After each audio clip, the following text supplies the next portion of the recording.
Hi అండి, welcome to my YouTube channel. నిన్న జరిగిన Bigg Boss season 8 episode highlight point మనం డిస్కస్ చేస్తాం. సో స్కిప్ చేయకుండా నా ఫుల్ వీడియో చూడండి. సో మొత్తానికి అయితే నిన్న జరిగిన ఎపిసోడ్ చెప్పుకోవాల్సిందంటే ఏవీస్.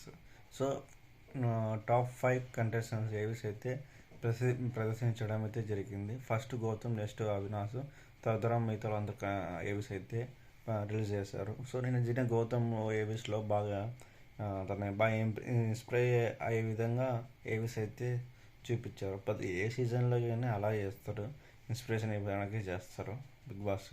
సో ఇది జరిగిన గౌతమ్ విషయాలు అయితే క్లియర్ కట్గా కొంచెం బాగా ఎంకరేజ్ చేశాడు. తను కష్టపడింది అంటే గ్రూపిజం ఆడకుండా ఒంటరిగా ఆడడం, ఇవన్నీ మంచి పాయింట్సే. కానీ మంచి పాయింట్స్ చెడ్డ పాయింట్స్ కూడా చెప్పాలి.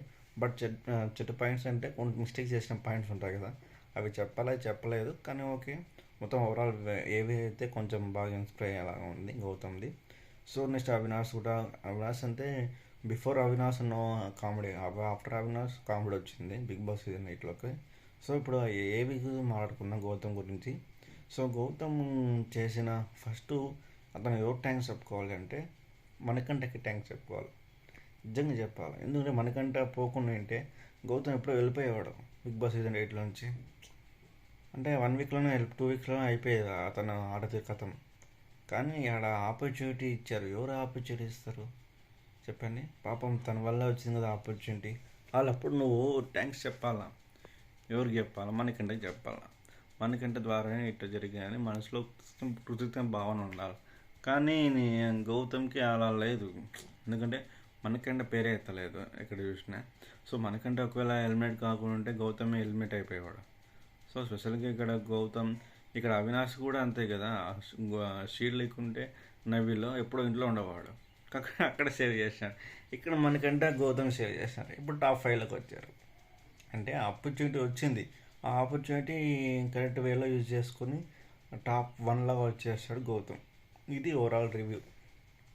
సో అయితే ఓటింగ్ ఎలా జరుగుతుందంటే చాలా ఘోరంగా జరుగుతుంది, మామూలు లేదు. సార్ నిఖిల్ని తొక్కి వారేస్తున్నారు. ఇప్పుడు సోషల్ మీడియాలో కొన్ని సైట్స్, కొన్ని బయట ప్రపంచం, ఇప్పుడు మనకు యూట్యూబ్ కానీ సోషల్ మీడియా కొంతమంది చూస్తారు, కొందరు చూస్తారు. అంటే అందరు చూడరు, ఎందుకంటే అందరు సోషల్ మీడియా ఈవెంట్స్ చూడరు, అందరు ఫోన్లు చూస్తారు కొన్నిసారి ఇన్ని జనాభా ఉన్నప్పుడు. సో ఇక్కడ ఏం జరిగిందంటే అందరూ ఏం చేశారు, పబ్లిసిటీ గౌతమ్ని గెలిపించాలనే ఉద్దేశంతో సో నిఖిల్కి ఓటు పడకుండా చేశారు. సో ఇప్పుడు ప్రస్తుతానికైతే నిఖిల్కి అయితే ఓటు సరి పడట్లేదు. ఇప్పుడు ఏవీలో కూడా క్లియర్ కట్ కనపడుతుంది కదా గౌతమ్ విన్నర్ అని. సో ఇక్కడైతే ఫిక్స్ అయిపోయింది ఆల్రెడీ. గౌతమ్ ఓటింగ్ అయితే దూసుకెళ్తున్నాడు, మామూలుగా కాదు అసలు. నిఖిల్ సెకండ్ పొజిషన్లో అయిపోయాడు. సో ఇక్కడ బాగా ట్రెండ్ చేస్తారు, ఎందుకంటే కర్ణాటక వ్యక్తి, ఇతను ఆంధ్ర తెలంగాణ వ్యక్తి అని. సో ఇక్కడ అందువల్ల ఓటింగ్ అయితే ద్వారంగా పడిపోయి నిఖిల్ది. సో ఎస్పెషల్గా దీన్ని దూసుకెళ్తున్నాడు గౌతమ్ అయితే. ఇది ఇట్లా చేయడం కరెక్టా రాంగ్ అంటే రాంగ్ అనుకుంటా. ఎందుకంటే గేమ్ పరంగా చూసుకోవాలి, కానీ ఇద్దరు రాష్ట్రాల మధ్య తీయకూడదు. అది నా పాయింట్ ఆఫ్ వ్యూ. సో మొత్తానికి అయితే గౌతమ్ నెంబర్ 1గా ఓటింగ్లో ఉన్నాడు.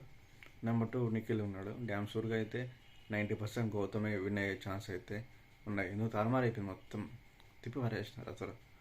సో మొత్తం ఓవరాల్ రివ్యూ ఇది. నచ్చితే లైక్ చేయండి. Thank you for watching my video.